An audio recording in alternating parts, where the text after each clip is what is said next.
The rescue is not a story. It is a fan service delivery mechanism. On a plot level, the rescue marks the 4th time that this season of The Mandalorian has done the classic "our plucky band of heroes infiltrate an Imperial operation" plot in the space of these 8 episodes. Previous examples include the air piracy in the Heiress, the facility raid in the Siege, and the infiltration in the Believer. That's 50% of the season.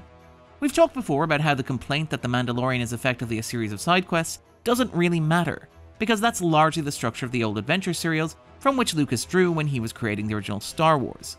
At the same time, it is a problem when half of a season of television is basically the same side quest, reiterated over and over and over and over again. That said, let's acknowledge the good stuff before we move on to the issues. The production value continues to be top-notch. Giancarlo Esposito continues to do great work, playing in what is now his signature register of making a completely monstrous character sound disarmingly reasonable. The Dark Troopers are arguably another example of Favreau drawing from the pop culture around the original Star Wars, as he did with Jaws in The Marshal or Sorcerer in The Believer. The Dark Troopers, revealed to be entirely cybernetic so that Din can use his flamethrower on them without upsetting parents everywhere, see also the Ice Spiders in The Passenger, evoke the classic design of the Cylons from the original Battlestar Galactica, which was so transparently a rip-off of Star Wars that Lucasfilm even attempted to sue it. As such, this is a snake eating its own tail, which perhaps gets at the big issues with the rescue. As with the first season finale, the rescue essentially brings together an ensemble of supporting characters from across the season for an epic and emotionally satisfying conclusion.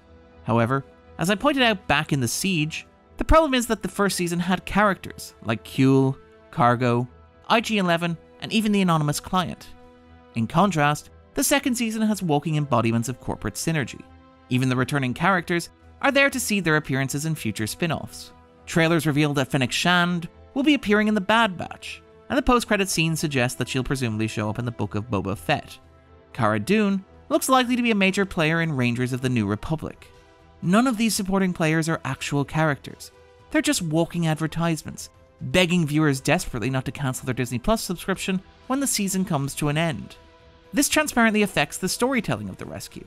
It's notable that Din's reunion with Grogu turns into an info dump history on the Darksaber, which is handily available for an RRP of about $30 from a regular toy seller. Seriously, watch the sequence again.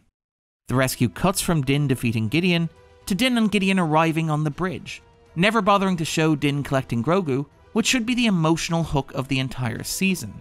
And then there's the cameo from a computer-generated Luke Skywalker.